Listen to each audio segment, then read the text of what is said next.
بسم اللہ الرحمن الرحیم۔ السلام علیکم ورحمۃ اللہ وبرکاتہ۔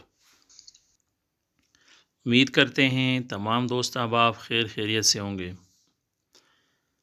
دوستو، کل کے سبق میں ہم تختی نمبر 5 یعنی تنوین کو مکمل کر چکے ہیں، اور ان کی جو تفصیل تھی اور ان کے جو پڑھنے کا صحیح طریقہ تھا وہ بھی ہم کل کے سبق میں پڑھ چکے ہیں۔ چونکہ ہم نے تنوین کو یعنی تختی نمبر 5 کو 2 اسباق میں تقسیم کر کے پڑھا ہے، تو اس لیے ہم نے وہ کل دوسرے سبق میں اس کو مکمل کر لیا ہے۔ تو امید کرتے ہیں کہ آپ لوگوں نے وہ پڑھ لیا ہوگا اور آپ لوگ جو ہے اس کو سیکھ چکے ہوں گے، اور آپ لوگ جو ہے اس پر پریکٹس بھی کر چکے ہوں گے، اور امید ہے کہ آپ لوگوں کو پڑھنا آ گیا ہوگا۔ تو آج کا ہمارا سبق ہے تختی نمبر 6۔ تختی نمبر 6 میں جو ہے یہ ہم ماقبل کے جو کچھ پڑھ چکے ہیں، یعنی جتنے تختیاں ہم ماقبل کے پڑھ چکے ہیں، یہ 5 تختیاں تختی نمبر 1 سے لے کر تختی نمبر 5 تک جتنے اسباق ہم پڑھ چکے ہیں اور جو کچھ ہم پڑھ چکے ہیں، تو یہاں تختی نمبر 6 میں ان سب اسباق کا مشق ہوگا۔ یعنی جو کچھ ہم پچھلے اسباق میں پڑھ چکے ہیں، جو کچھ ہم پچھلے صفحوں میں پڑھ چکے ہیں، صفحات میں جو پڑھ چکے ہیں، تو ان سب اسباق اور صفحات کا جو ہے وہ خلاصہ اور ان کا ماخذ یہاں پر انہوں نے تختی نمبر 6 کے اندر اکٹھا کر لیا ہے، اور ان سب کا جو ہے وہ مشق ہم یہاں تختی نمبر 6 میں کریں گے۔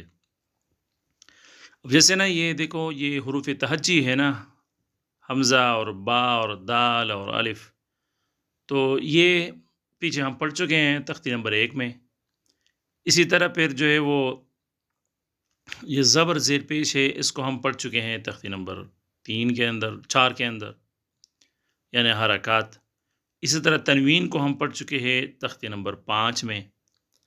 تو اب انہوں نے وہ سب کچھ اکٹھا کر کے یہاں پر انہوں نے ان کی مشق کرائی تختی نمبر 6 کے اندر۔ تو اس لیے تختی نمبر 6 کا سبق جو ہے وہ بہت اہم ہے، خاص کر بچوں کے لیے یہ بہت اہم ہے۔ بچوں کو جو ہے تختی نمبر 6 پر مکمل مشق کرانی چاہیے اور اس پر بار بار پریکٹس کرانی چاہیے۔ ہاں، اگر کسی بچے کو یہ صحیح طریقے سے پڑھنی نہ آئے یہ تختی نمبر 6، تو پھر اس کا مطلب یہ ہے کہ اس نے تختی نمبر 4 اور 5 کو صحیح طریقے سے نہیں پڑھا، کیونکہ اگر تختی نمبر 5 اور تختی نمبر 4 کو صحیح طریقے سے پڑھا جائے اور اس پر صحیح طریقے سے محنت کی جائے، تو یہ نہیں ہو سکتا کہ پھر تختی نمبر 6 آپ لوگوں کو جو ہے وہ پڑھنی نہ آئے۔ تو اس لیے آپ سے یہ درخواست، یہ ریکویسٹ ہے کہ پہلے جو تختیاں ہیں، جتنے اسباق ہیں، پہلے ان کو اچھی طریقے سے یاد کریں، بچوں کو بھی یاد کرائیں، خود بھی یاد کریں، اور پھر جو ہے آپ تختی نمبر 6 پر آئیں اور اس سبق کو جو ہے وہ آپ یاد کریں اور اس پر مشق کریں۔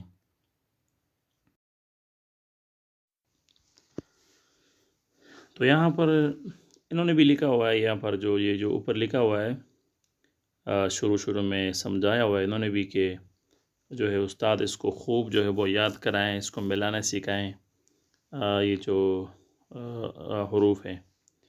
تو اگر کسی کو پڑھنی نہ آئے تو اس کا مطلب یہ ہے کہ پچھلے جو اسباق ہیں، پچھلے 2 تختیاں ہیں، ان میں کوئی کمی رہ گئی ہے۔ بسم اللہ الرحمن الرحیم۔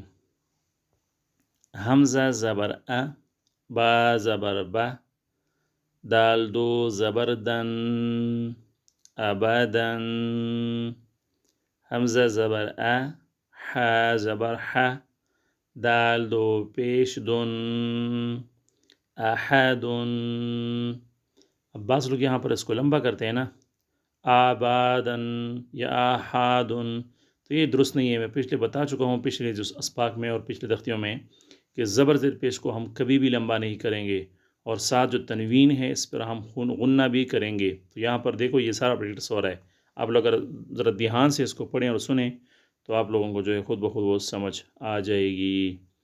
اور دوسری بات میں نے کہا تھا کہ یہ ابدن کے آگے جو الف ہے اس کو بھی نہیں پڑھیں گے ہم، روانی میں نہیں پڑھیں گے. البتہ اگر وقف کرنا ہے، مطلب جیسے اگر ہم وقف کریں گے اس پر ابدن کی جگہ ہم ابدا پڑھیں گے تو پھر ہم الف پڑھ لیں گے اس پر.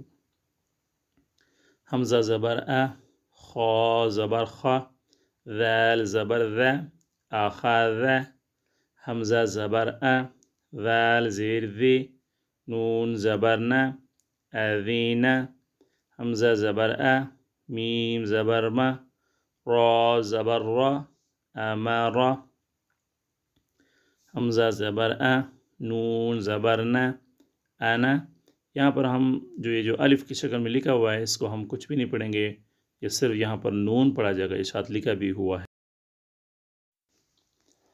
با زبر با، خا زیر خی، لام زبر لا، باخیلا، با زبر با، را زبر را، را زبر را، تا دو زیر تین، براراتین، جیم زبر جا، عین زبر ع، لام زبر لا، جعل، جیم زبر جا، میم زبر ما، عین زبر ع، جماع، ح زبر ح، سین زبر س، دال زبر د، حسد، ح زبر ح، شین زبر ش، را زبر را، حشر، خا زبر خا، شین زیر شی، یا زبر یا، خاشیہ،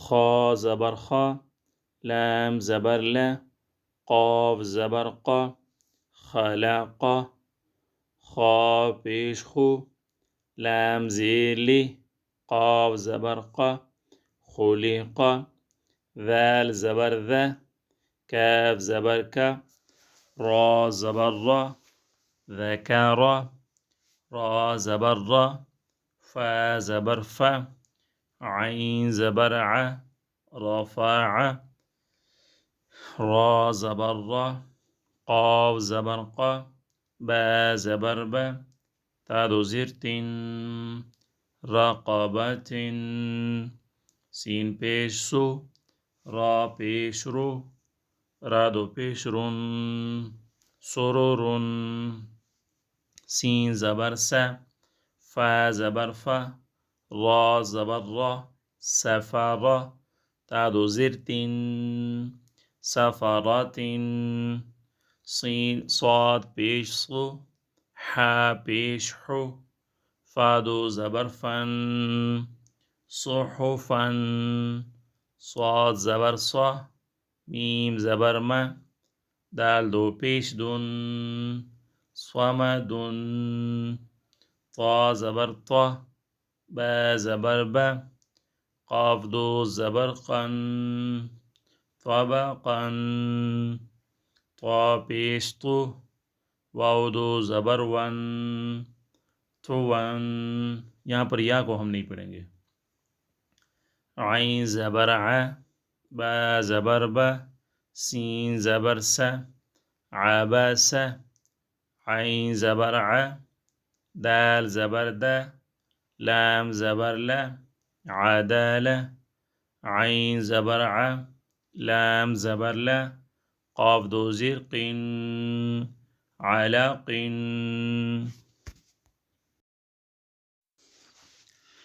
عین زبر ع، میم زبر ما، دال دو زیر دین، عمد، عین زیر عی، نون زبر نا، با دو زبر بن، عنبن. تو دوستو امید ہے آپ لوگوں کو سمجھ آ گئی ہوگی سبق کی. دیکھیں یہاں پر وہ آخر پہ حاشیہ دیا ہوا ہے کہ حالت رواں اور حالت وقف میں الف کو پڑھیں گے. مطلب حالت رواں میں جو نہیں پڑھیں گے الف کو، اور حالت جو ہے وقف میں پڑھ لیں گے. تو دوستو آج کا سبق اتنا ہی ہے، ملتے ہیں کل، تب تک کے لیے اللہ حافظ۔